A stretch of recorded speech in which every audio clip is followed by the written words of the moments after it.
This is our second lesson, though the first lesson was purely a preview lesson, on the Big Ten, God's top 10 that are the non-negotiables God knows that we need. The issues in the moral world that really matter. Principles on which we should build our lives and our families.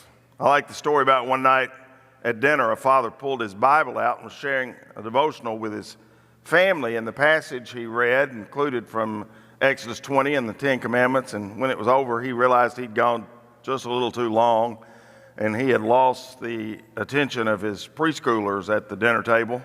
And in an effort to pull them back in, he asked his 5-year-old, "Now, how many commandments did God give Moses?" And the 5-year-old shook his head and said, "Too many." And I could have seen how the 5-year-old thought that, but in reality, God has not given us too many. He has not given us, as he could have, 1,000,000 do's and don'ts to weigh us down and bum us out and confirm our condemnation before him on a regular basis. No, he's just given us these 10 non-negotiables that will protect us and bless us and make our lives better. And over the next 10 weeks, we will go one by one through them to see just how they do make our lives better.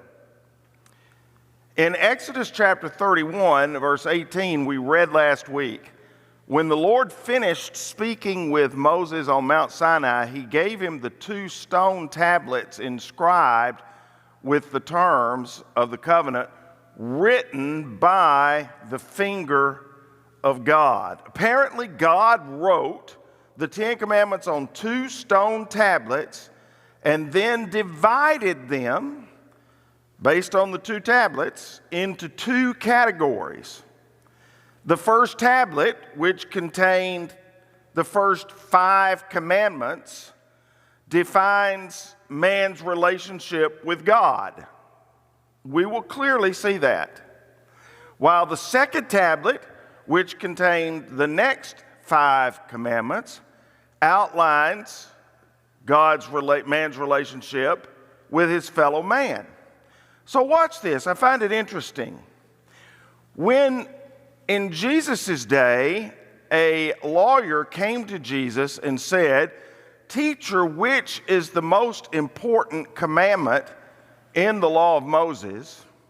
You'll remember what Jesus said. "You shall love the Lord your God with all your heart, with all your mind, with all your soul. And the second is like unto it. You shall love your neighbor as yourself." In essence, Jesus was summarizing the 2 tablets that Moses brought down from Mount Sinai, where the first tablet teaches us to love God with all of our heart, soul, mind, and strength, and the second tablet teaches us to love our neighbor as ourself. Which sort of reminds me of the day when Moses went to God and asked him, said, "God, we're a sick people, we need help. What medicine can you prescribe us?" And God, the great physician, said, "Take these 2 tablets daily and come back and see me if you're not better." That's funny. You're supposed to laugh at that. That's not, yeah. It's funny. You got it. Good. Good. If you didn't get it, wake up. We're in Sunday school. But the truth is, if you take these 2 tablets daily, you will be healthier and happier and holier. The 10 Commandments are the medicine from God that we all need. And this morning we're going to look at the very first commandment, numero uno, at the top of the command. God says to the Hebrews and to his people, "You shall have no other gods before me. I am the Lord your God, who rescued you from the land of Egypt, the place of your slavery. You must not have any other God but me." Now, It's important that you understand why this was the first commandment, because as I've told you so many times before, everything in the Bible matters as far as it refers to context.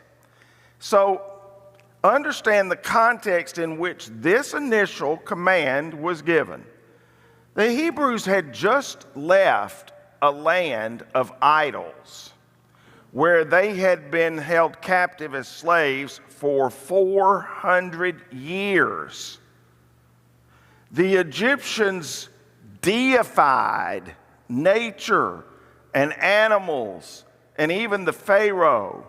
The ancient Egyptians who held the Israelite slaves recognized at least 20,000 different gods. And even the Hebrews had developed an attraction to many of the Egyptian gods. The book of Joshua, when they are at the end of conquering the promised land, the end of conquering it, Joshua told the people, "Fear the Lord and serve him wholeheartedly. Put away forever the idols your ancestors worshipped when they lived beyond the Euphrates River and in Egypt, and serve the God alone." Decades and generations later, there was still the temptation to serve the idols, I should say, that they had been serving for 400 years, that their ancestors had taught them. And so Joshua reminds them again of the first commandment of all, serve the Lord alone, first command, as they prepare to live in the promised land. In the study of Exodus, I think often we overlook an important point. The 10 plagues that God brought on the Egyptians were actually a judgment and an assault on the Egyptian idolatry. Meanwhile, the Egyptians were all bearing their firstborn sons, whom the Lord had killed the night before. The Lord defeated the gods of Egypt that night with that 10th plague and great acts of judgment. So, in the study of Exodus, we must understand how inculcated into the Hebrew people were these gods of Egypt and how much Jehovah God was not. And so, by turning the Nile to blood and the proliferation of frogs and the swarms of flies and the death of the firstborn child and the diseased livestock were not plagues chosen at random. Every one of these plagues listed here represented a god of Egypt. And that was the point. That's why God did it that way. Each plague targeted a different Egyptian deity. The Nile River, for instance, was considered sacred. They worshiped the Nile River. And so the 10 plagues that Charlton Heston brought on Yul Brynner and the Egyptians were designed by the one true God to show his supremacy over their top 10 idols. He dared the forces of evil to a showdown and then blew them all out of the water in the showdown when he turned the Nile River into blood. The Nile River was their source of income, was one of their gods, and he just took it and turned it into blood. So here's the nation, 90 days after they had crossed miraculously the Red Sea, standing before God at Mount Sinai. They've been liberated. They have a fresh start. They have a new hope. Never again are they to worship anything or anyone else. And God's words thunder down from the mountain before he writes them with his own fingers on the tablets. thunder down from the mountain to the people listening below. I am the Lord your God who brought you out of the land of Egypt and from the house of bondage. You shall have no other gods before me. Fast forward 3,500 years to today's modern times, a day when man has walked on the moon, a day when you carry around in your pocket technology that is stronger than all the technology that existed in NASA's room when man walked on the moon. A day when high-tech computers linked the world in instant communication, when medical marvels have fought off disease and lengthened our lifespan. You would think the human race by now would have outgrown its propensity for idolatry. Surely no one would still worship a stick or a carved piece of stone or an animal or a tree or a star anymore. But that's not happened. 3,500 years later, all over the world, idolatry still abounds. Today in the country of India, Hindus worship 300 million different gods and goddesses.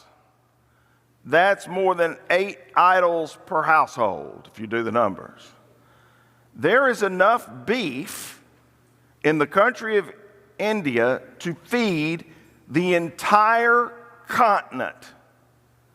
But it can't be harvested and consumed because Hinduism teaches reincarnation, and if you eat old Betsy the cow, you may actually be eating grandma. Monkeys and rats are also considered sacred. So rodents and scavengers are allowed to ravage crops. They are worshiped rather than used in the creation. There are Buddhists all over the world who worship these chubby little image they sit on their mantle named Buddha. And every year, 100,000 people flock to Khatan, where supposedly one of the teeth of Buddha is represented and showcased, and they worship at it, laying before it gold and silver and jewels. Muslims worship Allah, who, despite what they may tell you, is not the God of the Jews and the Christians. Allah is a false God. You can trace his worship to a time just predating Muhammad and Muhammad picking him up. Allah was a local Arab deity. He was probably the moon god, which explains why the symbol for Islam is the crescent moon. There are disciples of Rome today who bow before icons and statues of the Virgin and direct their prayer to relics and to saints and believe they hold supernatural powers. New Age patrons today in America worship Mother Earth. They pay homage to Gaia, the goddess of nature, and Sophia, the goddess of wisdom. And believe it or not, there is a group in Denver, Colorado, known as the Church of the Risen Elvis. No kidding. They actually believe Elvis arose. They consider him a god. They've enshrined an Elvis doll above an altar and adorned it with candles and flowers. They raise their hands in worship and chant Elvis's name and sing Elvis's song, and they hold special services whenever an Elvis sighting reportedly occurs anywhere around the world, according to the National Examiner or any of those types of magazines. I mean, I'm serious. You think I'd make that up? And imagine, they do that all for a guy who said himself that he wasn't nothing but a hound dog. My point is, idolatry, even in modern times, is still very much alive and well. So, most of us are probably sitting here thinking, well, that's fine. Thanks for the history lesson. But this can't possibly apply to me. This is an issue millions of miles away from where I live. I don't have an idol of Buddha sitting on my mantle. There's no Buddha in my living room. I'm not in danger of idolatry. I have no travel plans to Caton to view his tooth. This really does not apply to me. But it is a bigger issue for all of us than we think. Because if you can make an idol out of anything, you can make an idol out of a person. You can make an idol out of a possession. You can make an idol out of a pleasure. You can make an idol out of a leisure activity. You can make an idol out of a position at work. You can make an idol out of money. You can even make an idol out of a certain philosophy or political belief. I think I saw some idolism take place in the last few weeks. Idolatry is, in fact, a threat to us all. D.L. Moody once said, "You don't have to go to heathen lands today to find false gods. America is full of them. Whatever you love more than God is your idol." Arthur Willis put it this way: an idol may be defined as any person or thing that has usurped in the heart the place of preeminence that belongs to the Lord. Here's my point. When any legitimate relationship or possession or pleasure or profession or philosophy moves outside of the boundaries God established for it, when it grows in significance till it truly is more important than God, it gets more of your time, your thought, your attention, your love than God, is an idol. Good things, legitimate relationships, noble causes, useful tools, God-given pleasure, unsought recognition, pride, can all turn into an idol if I take it out of proportion. So here's what God is saying to us in the first, and you know the first of any list is important, in the first of the 10 Commandments. He's saying here should be the non-negotiable in your life. Deliberately try to guard your heart from any preoccupation that takes you away from God being number one for any length of time. It's okay to possess things as long as those things don't possess you. Possessions can become idols. So can people. People can become idols to us. Human relationships can take precedent over a person's relationship with God. A friend, a mate in marriage, a sweetheart can become more important to you than God. Hey, I've even seen new parents here at church drop off their little idols in the nursery across the hallway. Because I can tell you right now, there can be a great temptation for our children to become an idol. People can become an idol, but so can popularity, selfish ambition, the lust for fame, esteem in the eyes of others, particularly people that you respect and you want their respect in return, is what drives some people. They feed off of other people's approval. I think politicians, honestly, are almost all this way. They feed off people's approval.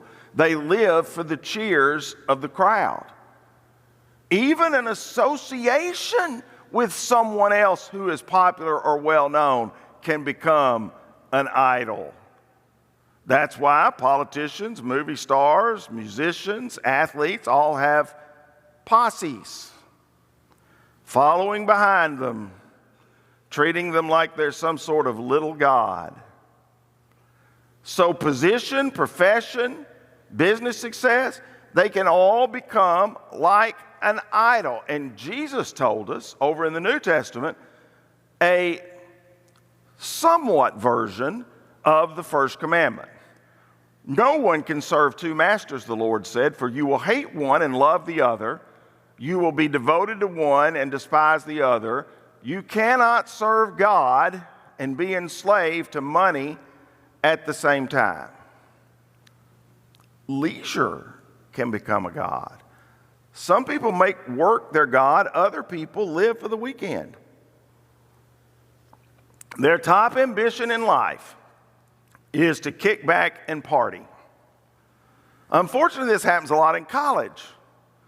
In college, a lot, kids kind of forget sometimes what they're really there for, and leisure becomes more important than lessons. But the top ambition is to just enjoy yourself. What movies can we see? What tickets can we get? What new restaurant can we go to? What vacation can we afford? Leisure becomes a goal in God. In our generation, and maybe in the last generation as well, we have seen increasing technology make pleasure an idol. Sex, drugs, food, entertainment, technology can all become idols. I sincerely worry about this. I sincerely worry that our kids are making technology their idols.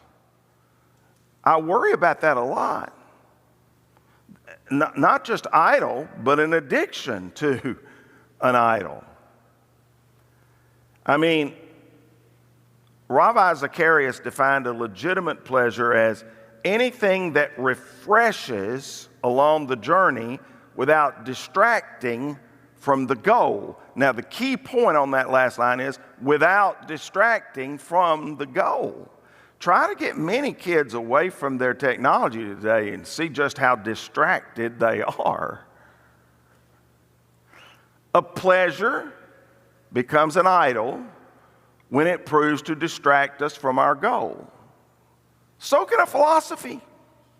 How many people have gotten caught up in an ideology or a movement? Oliver William Holmes once said, men are idolaters and want something to look at and kiss and hug or throw themselves down before. They always did, they always will. And if you don't make it out of wood, you will make it out of words. An ideology, a belief system, a philosophy, a good cause, like world peace or the environment or save the whales or even good grades can become an idol. And don't forget the most supreme idol. Don't forget the most supreme idol. The idol that made the devil literally made the devil. Pride. Pride can become an idol. That was the gist of ancient history. The gods men made were actually, if you go back and read particularly about the kings, the gods men made were actually images of themselves. Remember Nebuchadnezzar's statue? It was actually an image of himself. Of course, their strengths were always exaggerated and their weaknesses were always downplayed, but man has always made his gods in his own image and likeness, which, by the way, in a roundabout way, is another proof of us being made in the image of God, because he made us in his likeness. So we have flipped it and done the same in the opposite direction. Any modern man has the same tendency. But now, as opposed to 3,000 years ago, with even more audacity, because today, men who make of themselves idols simply denounce or renounce the whole idea of a supreme being who gave us a supreme book, and literally puts themselves in the place of God, making themselves the master of their own fate, the captain of their own ship. Sort of reminds me of the arrogant man who called dial-a-prayer to see if he had any messages. I wanted to see who would get that. Thank you very much. Earlier this morning, I quoted Joshua 24, where we're told that the Hebrews in Egypt worshiped the God of the Egyptians. And the amazing part of that is, if you really just stop and think about it for just a minute, is they were attracted to worship the very gods who enslaved them. How odd is that? The very gods who made their lives miserable, Joshua 24 said they were tempted to worship. Makes no sense at all until we see it happen in our own lives. Until we see it happen in our own lives, and we have an addiction. Oh, let's just start with this one, since this one has some relevance to me. We have an addiction maybe to football. And football sounds wonderful, and it's great as long as your team is doing well. And then your team, I mean, those poor Florida State fans this year, sorry, Bob, those poor Florida State fans this year, how do you go from 13-0 to 1-9? How do you do that? And I mean, so the thing that was your addiction and that you lived for, you never missed it during a week. You drove up, went to the games, you checked all the message boards and news all week, every week, and then suddenly they're 1-9.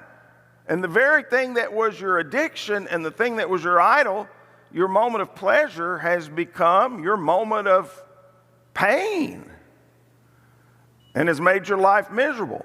Same thing happens to a person who takes drugs. They start on the bottom end of the drug habit, and then as they have to increase to get the same fix, they have to keep increasing slowly to get the same fix. Then they get to this point, and at this point, they are addicted, and they're not getting the same fix. And what had made their life pleasurable is now making their life utterly miserable. That's the same thing that happened with the Hebrew people and the Egyptian gods.